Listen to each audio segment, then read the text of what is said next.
This week on Inside the Headset, we are featuring the University of Buffalo defensive line coach Cedric Douglas. In this episode, Coach Douglas details how he identifies talent while recruiting, highlights the benefits of tailoring your coaching style to your players, and shares what it means to play with a samurai mindset. Now, let's get inside the headset with Coach Douglas.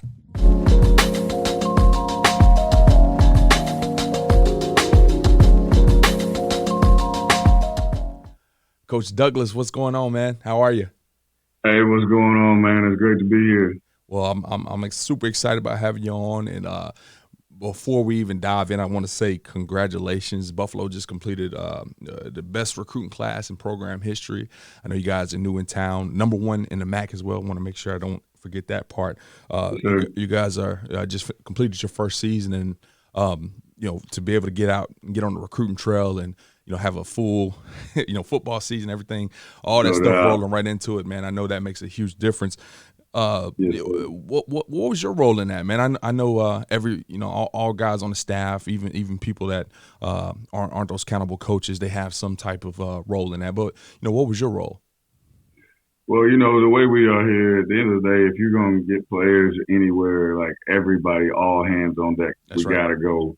And the biggest thing is you got to be able to identify, find them. You got to go find them first. And then, we had a big need to kind of build our defensive line room, our secondary, just different various positions. And, the biggest thing is like when you get where we were hired in June. Yeah. Right. So it was like everything happening at once. But what it was, if I have that kind of time, then immediately I got to go to the spots I know and the people I trust. Right. You know what I mean? To help me out. And, at a point, I know in a different conversation, we talked about junior college.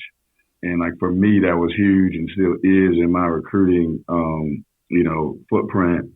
And so like we were able to sign a really good group up front and go identify and connect with people in the secondary. So it's just, and we're not, specifically stuck on one area.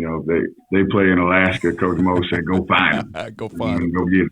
That's awesome, man. Well, you know what you said about 3 times there in that answer, man. You mentioned identifying, and we have a lot of high school coaches that tune into the podcast as I run into them over the course of a year, and they all got players, and I think it'd be helpful, and I know this probably just goes for Coach Douglas, but when you cut that film on and you're evaluating the defensive lineman, what is that first thing? It's just one thing that you say, if he don't got it, I don't want him. What's that one thing that you're typically looking for? Coach, I'm not gonna lie, non-negotiable for me is violent. I gotta see it on tape, because to me there's some things that just you pair that and just overall personal desire. Right. If you have a defensive lineman that is playing as hard as he physically playing, you see him running the ball down, and you see that violence on tape. It's just those two things right there just let you know he probably loves football. Right. It's just a play style. Like that's the first thing in the DNA. And then the other thing is some people do all the different. If I could tell any high school coach this, if you're telling your kids, get all that dog woof stuff off of the daggone huddle, just circle the kids. And the thing is, they're hurting themselves when they don't identify themselves pre-snap. Right.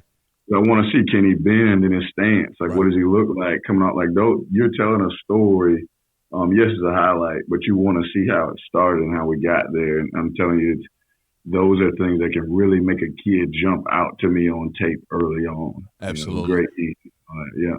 I'm happy you kind of mentioned that, because I do think that's something, as we are more and more into the social media world, that has been lost from when huddle first started. Obviously, there was a point in time when huddle didn't exist, and shoot, I can't imagine trying to find an athlete on film with no circles or nothing. But at the beginning you just circled yourself, and now you got the music, you got the words flashing in. You're waiting for the last second to show them strip the ball from the quarterback before you circle them.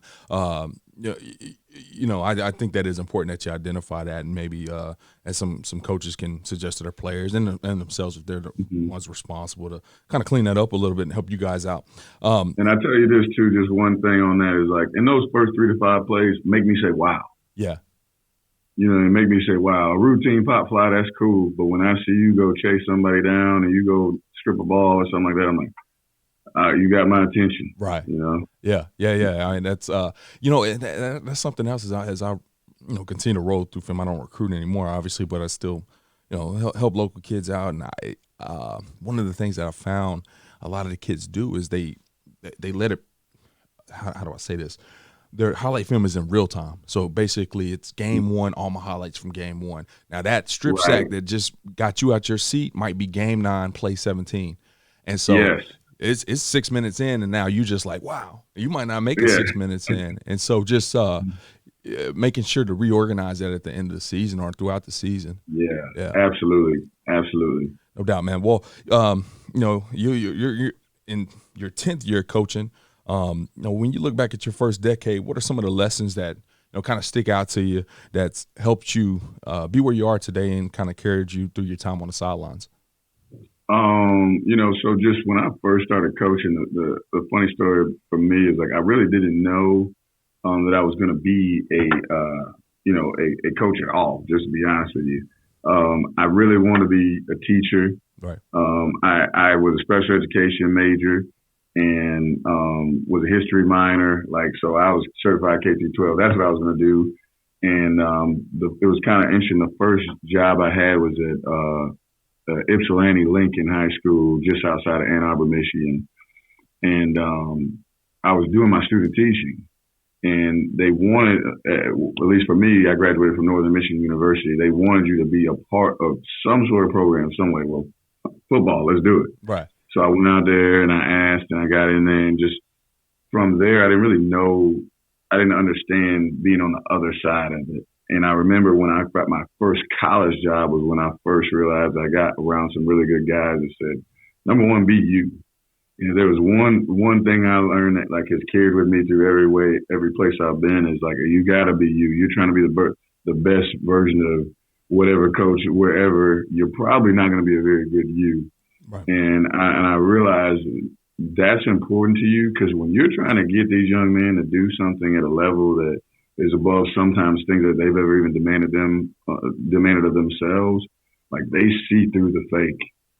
They're not stupid. They can see that. And so that was probably one of the first major lessons that I had. And, and I know we'll talk about some of those things, the personality, but if you have your own uniqueness and you learn how to connect with people because relationships matter.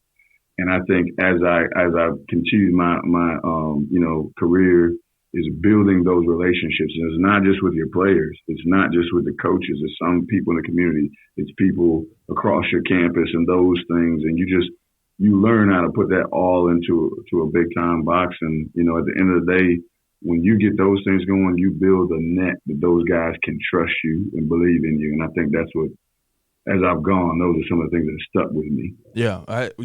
And you look at a decade of time, and honestly, you look at the amount of stops that you made over that time, and not just the amount of stops, just the diversity in those stops. Mm-hmm. And so, just to give our listeners, if they didn't hear it in the intro, you coach high school ball, NAIA ball, community college. You coach FBS. You coach in the MAC versus the Sun Belt. And UMASS was independent, right?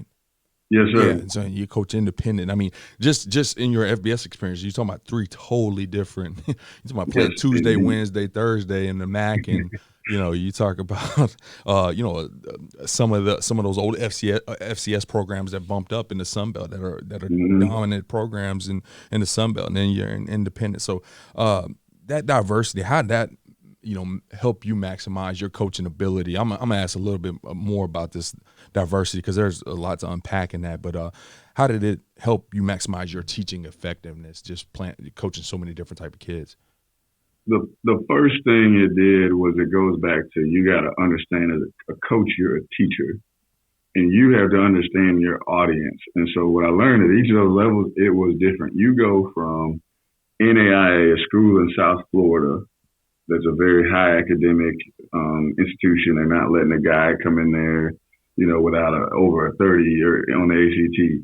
That kid just hears and understands information a little bit different than some of the other kids. Right. And then you go from literally the next year, and it's no knock, but the opposite end of the spectrum with community college football. Right. it's a different kid, a different skill set, and what's important and what they, and it just so every time I've changed to go to a different region or a different job, it's been a different type of kid. And you have to be able to immediately understand and diversify your delivery to make sure that each guy has the opportunity to be as successful as possible. And you have some kids that, might be a high ceiling guy, but if you can't connect to them to get them that ball moving the right way, they may never see that. And that's kind of on you right there. Right. You know what I mean? So, yeah, that's a good point. And, I especially with what you said there at the beginning when we were talking about recruiting, that plays a major role in your career, now moving forward when if that kid can ball and he's in Alaska, now you got an Alaska, you got these kids from these different regions and different types of schools when you're sitting at Buffalo. So it's super important to, number one, be able to build the relationships so what kind of know what the kid responds to, how he learns, all that kind of stuff, and then number two, have that experience on how to reach each of those type of kids. So that's a good point. Now, you mentioned the spectrum: NAIA, high school, junior college. I'm trying to see what other little nitpicky thing I can pick out of there. Northeast, all these different different varieties that you've been around, and as I've stepped out of coaching a few years back, and a lot of my people that were close friends to me and all that kind of stuff that are reaching out to me. Hey man, I got this opportunity here. I don't want to get stuck in non-scholarship football, man. Should I take this job? Hey man, I don't want to get stuck in junior college. I don't want to get stuck in HBCU football. I don't want to get stuck in Northeast. I don't want to be the Northeast recruiter. Did any of that as you were taking these jobs, especially early on, did that cross your mind, or did you not care? If I could give any advice to somebody that's trying to do anything in coaching, and it was one thing. Like, I remember having this conversation with my mom, and it was funny, but literally my mom doesn't know anything about football, for real. Like, I played college football, the whole thing, and I just asked her life advice. I said, she's like, well, what do you want to get out of the experience of coaching? What do you want to do? I said, I just want to learn. I want to build relationships, and I want to, at some point, coach the highest level possible. She was like, well, then you didn't one time say money. So what you need to do is chase experiences. And so in the next piece of that, which I learned and just hearing, just coaches that have done a great job, is you can't worry about what will happen after this job. And I know everybody hates to hear that, but it's the truth. Like, if you're the best at what you do where you are, it's probably going to draw attention. Right. And to me, I've always just wanted to be the best I can be right where I'm at. And if something happened after that, then it did. But if it didn't, like, just how can I be, how can I make this room, or how can I make this unit, how can I help make this program the best that it is, where it is, wherever that is, Yeah, I love hearing people say that in their unique ways. Obviously, if we get the opportunity to sit with somebody on this podcast, it's somebody that we think pretty highly of, and I've heard it been said is be where your feet are. And absolutely, don't worry about what's next. If you do a good job where you're at, everything else will take care of itself, and that's a great way to put it. Now, as far as you've had this plethora of experience that we just talked about, all these different levels, all types of kids. You start talking about high academic schools versus junior colleges where you might not have some of the same high academics and kids from rougher backgrounds, this, that, or other, all the different situations that you've been in. It allowed for you to mold a little bit of a philosophy in how you approach your players, and you're known around the football world as the samurai coach, and regularly teach this samurai mindset to your players. What do those titles mean, and how does it help your players be successful, and where'd you get it from? So it's a funny thing, like, and this is why I say, from a personality standpoint, I'm not calling myself weird. I just have a little different thing. Like, I grew up, I love superheroes. I love history. I wanted to become a history teacher. And the funny thing is, when the samurai thing came up, it was like during COVID, and you really couldn't spend that much time with your players. You kind of had this odd extra time. Like, it wasn't extra time, but it just was time when you normally would just be doing something different. And so, as a history major, I always liked, like, the old, like, warrior, like, different cultures. Yeah. But for whatever reason, the one that kept like just coming to my mind, and you think a D-line play, was just the Samurai. And I saw a movie, Tom Cruise movie, The Last Samurai, Yeah. and I remember watching it, and I was like so into like that movie was awesome, and it made me kind of like get it, like just start thinking into it, and I said, well, how does this connect to me? And I thought about, I built the logo and everything, and it's a samurai walking down. He's got two swords, and if you know anything about a samurai, they don't carry shields. And so it's an attack mindset with the mindset of it's victory and nothing else. Everything, even in defeat, they have a different kind of mindset in the way they handle defeat. And which I'm not saying I condone that, but that was their culture. It just was that serious. Right. And the word samurai means servant. And so I think to myself, like, so what do you think the baddest dudes in the nation, like, and that's what that means. And they really took it, and so I really started researching. It was a duty to what they call the daimyo. So to me, as a D-line coach, my job is to serve. Mo Linguist is the daimyo of Buffalo, and how can I make this unit be the most effective that it can be? And so I started like just researching and putting some things together. And the one thing, real quick, it was like today my opponent is nameless and faceless, and so I must assume that he's training right now harder than me to defeat me, embarrass me, destroy me. And so when I approach it with that mindset, like I don't know who it was. The samurai didn't have text messages to say, hey, them boys are running down, we need to get ready. Like You just had to be ready. Right. And so it's the way you train when nobody's watching. It's the way you train when it's just you one-on-one in those drills every day. So that when those swords do cross, is you winning, not the other way around. And that was kind of the mindset, is like, just approach every rep every day like it could be life or death for me. You know what I mean? And so like there was just a baseline of principles that I just truly believe that made a good D lineman, is just being resilient, mentally and physically, disciplined, mentally and physically, violent is right in the middle of it for me, focused, and then just a guy just creating great habits. And it just was a layer to the point at the top of that pyramid was being indispensable, meaning like these guys don't function the same when I'm not on the field. And that was the goal, is like, you're not bigger than anybody. That was part of it. So anyway, it's a long thing, but that's when I started building it. But the one thing, you look at the samurai, they were really good at archery. Why? Because that's all they did. They practiced it, or they were really good with a sword. That was their thing. Well, I'm great with a double swipe. I'm great with like the technical things are what separate great players. And so that kind of just mixing the pot, and there was the samurai mindset. I love it, man. I really do. It's something totally unique about this is I've never seen the movie, but within the last maybe about a month, I had a student athlete I was working with. And he was telling me how important it is for me to go watch that movie. He was saying that's what drives him. I was like, okay, I'm gonna watch it, man. I'm gonna watch it. And he told me dang near everything you just told me, man. And I said I was gonna watch it, and I hadn't. But now that I heard it twice, I got to go sit down and watch that. Now, how much do your players embody that in terms of not necessarily even the traits? Because I'm sure you're coaching all the traits and reminding them about the mindset and things like that. But like.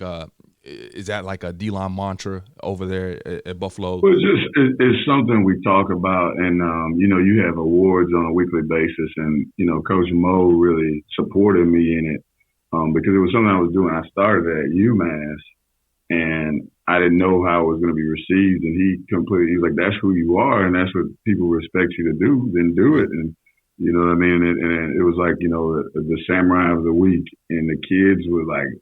They wanted that title, you know what I mean? Like just and because at the end of the day, like if you really look at some of the best players, they don't win just because they're physically better than everybody. Mm-hmm. And like you talk about, go back to the diversity of the level. Well, like my guys may or may not have all the physical traits that some guy at this school might have, but if we're better technically, it kind of can even out. And so like that was kind of. That's how you get it talked about, like just that detail in your work, Yeah, for sure, man.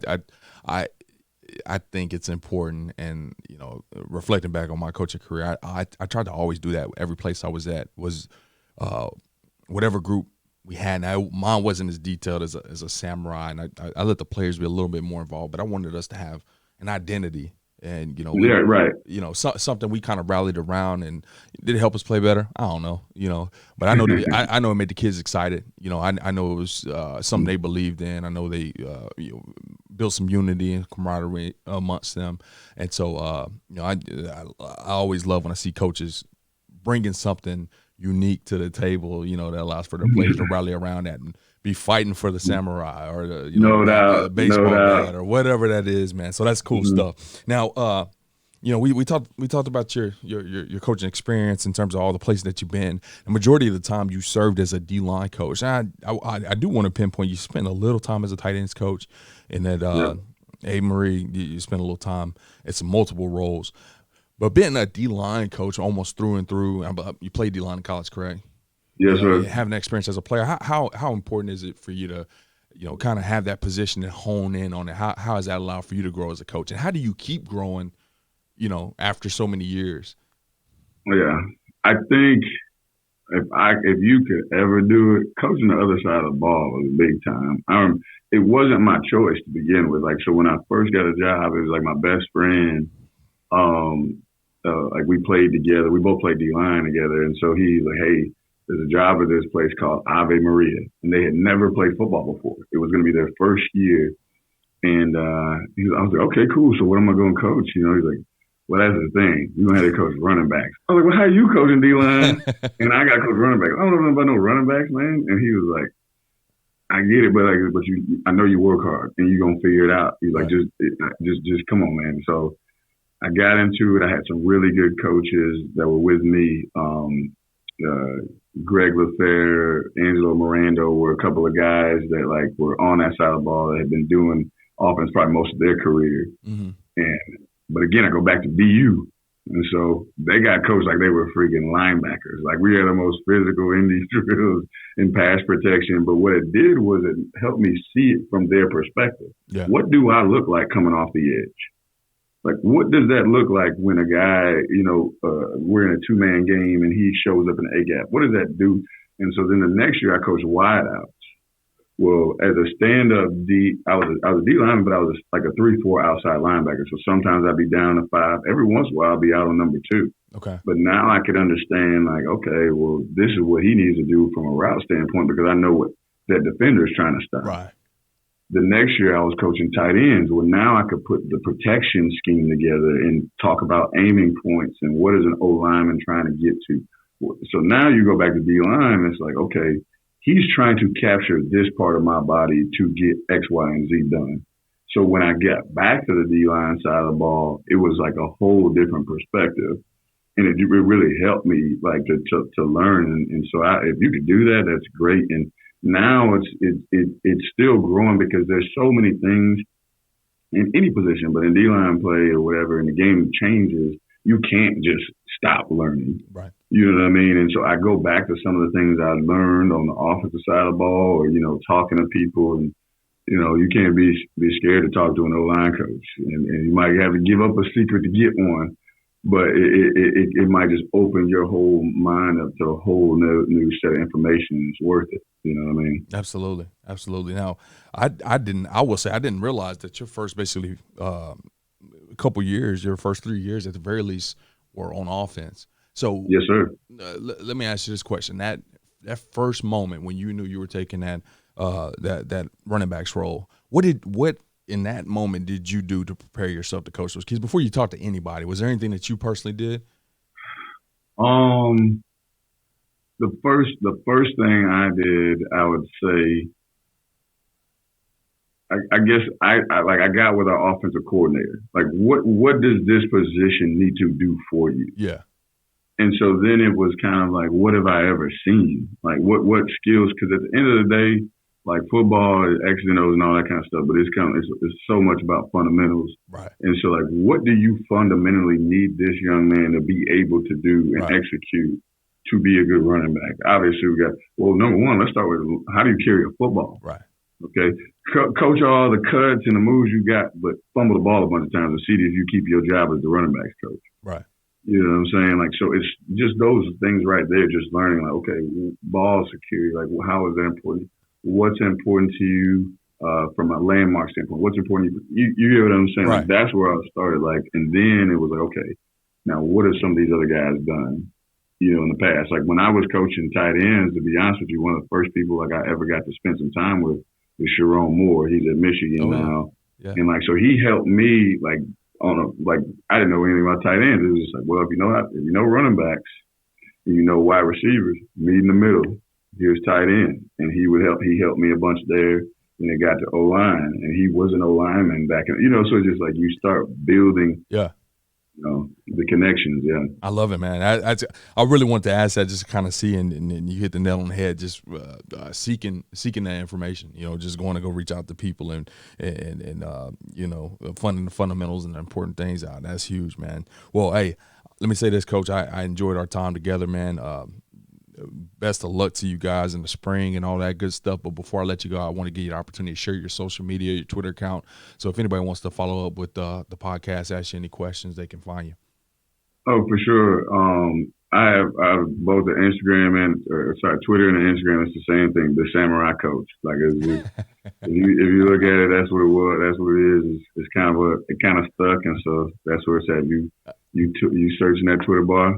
That's what's pop up. That's what's up. Okay, I'll make sure to give you a follow if I'm not following you already, Coach. And like I said, appreciate your time and best of luck this spring. All right, thank you. Thanks for listening to this week's episode of Inside the Headset. If you heard anything on this episode that you would like to learn more information about, head over to afcapodcast.com, where you can find every episode and all of the corresponding show notes. While you're there, take a second to rate, review, and subscribe to the podcast. If you have any questions, comments, or suggestions for the show, please let us know by sending an email to podcast@afca.com. Make sure to follow the podcast on Twitter at Inside the Headset and tag it when you share each episode. You can stay up to date with all things AFCA by following the @WeAreAFCA Twitter account. Every episode of Inside the Headset can also be found on your favorite audio streaming platforms such as Spotify, Apple Podcasts, and YouTube. If you are not currently a member of the AFCA, be sure to find us online at afca.com and apply to join over 10,000 NFL, college, and high school coaches from around the country who are striving to be the best they can be. With an AFCA membership, you gain invaluable access to the annual AFCA convention, the bi-monthly magazine, and the new and improved digital library, which contains thousands of videos and articles contributed by hundreds of current and former football coaches. You can also visit afcainsider.com to sign up for our free weekly email newsletter on the right-hand side of the screen. It comes out every Tuesday at lunch and is filled with great articles and stories written by many of the same coaches you hear on the podcast. It's geared to help you become a better coach tomorrow than you are today. Be sure to connect with me on Twitter at Coach Mario Price. And remember, the AFCA is not just an annual convention. It is an association that continually promotes education, guidance, and networking. But it is also so much more than that. The AFCA is about celebrating the past and educating the future. It is about developing great coaches who will produce great teams and even better people. So invest in your skill set and impact today by engaging with the AFCA.